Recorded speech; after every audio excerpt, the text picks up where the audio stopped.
तपाईहरु सबैलाई थाहा भइरहेको कुरा है अहिले गान्तोकमा चाहिँ है सिलिन्डरको यति साह्रो बेसी क्राइसिस भइरहेको छ है जहाँ चाहिँ अहिले सिलिन्डर पाइएको छैन है सो एउटा सेन्टरमा मात्रै पाइँदैछ हैन सो हेलो एभ्रीवन अहिले भने चाहिँ म जाँदैछु सिलिन्डर भर्नु लागि अनि त्यो भन्दा अगाडि चाहिँ हामी चाहिँ जाँदैछौँ यहाँनिर हाम्रो आज्ञाको फ्रेन्डलाई पिकअप गर्न लागि अनि यति साह्रो राम्रो गाउँ रहेछ यति मजाको है यो गाउँमा पुग्नु भन्दा अगाडि चाहिँ यहाँनिर एउटा वाटरफल पनि रहेछ हैन सो तपाईहरुसँग पनि म यो भिडियो सेयर गर्दैछु यो वाटरफल यति दामी रहेछ है यो वाटरफल भन्नु पर्दाखेरि चाहिँ यो चाहिँ रहेछ गान्तोकको लोवर बुर्तुकको राई गाउँ र रहेछ एउटा गाउँ है यो चाहिँ एसटिएनएम सोकेथाङ जुन चाहिँ छ त्यहाँदेखि अलिकति माथि पर्दो रहेछ यो जग्गा चाहिँ यति साह्रो राम्रो जग्गा रहेछ म पनि फर्स्ट टाइम पुगेको यो गाउँमा हो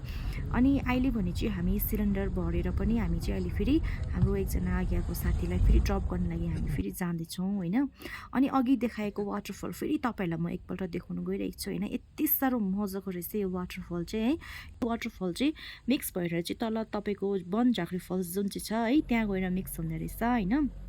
अनि गाउँमा चाहिँ यति दामी गाउँ भन्नु के भनौँ अब तर अब एउटा राई गाउँ भन्ने एउटा जग्गा रहेछ होइन त्यही भएर चाहिँ म गाउँ भन्दैछु तर यो चाहिँ अब टाउनै हो भनौँ न अब है गान्तोकमै अब पर्छ यो पनि यति साह्रो राम्रो गाउँ रहेछ यो गाउँ होइन यति साह्रो मन पर्यो मलाई पनि यति मजाको बसेको जग्गा रहेछ होइन शीतल फेरि अहिले भनौँ न पानी परिरहेको थियो है अहिले अलिक स्टप पनि भइरहेको छ अलिअलि ड्रपलेट्स देख्दैछ यहाँनिर है सिसामा मजाको गाउँ म पनि फर्स्ट टाइम पुगेको यो गाउँमा चाहिँ अहिले भने चाहिँ हामी यो गाउँबाट चाहिँ तपाईको एउटा रुट रहेछ है यहाँबाट सिधै गयो भने चाहिँ हेलिपेडको त्यहाँनिर पुग्दो रहेछ होइन अनि हाम्रो आज्ञा पनि फर्स्ट टाइम हिँड्नु भएको रहेछ यो बाटो अनि म नयाँ रुट है नयाँ एक्सपिरियन्स गर्दै अहिले चाहिँ हामी फेरि सिलिन्डर भरेर पनि फर्किँदैछौँ हेलो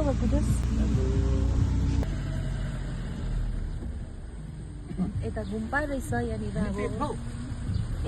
हेलिपेड अनि त्यसको बादमा चाहिँ हामी सिधा यहाँनिर एउटा बाजुराको लोकल क्याफेमा पुगेको थियौँ है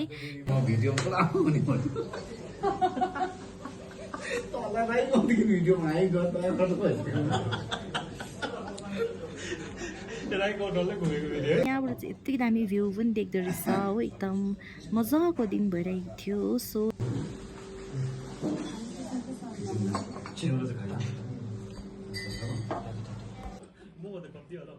होइन मैले बेसी राखेको छु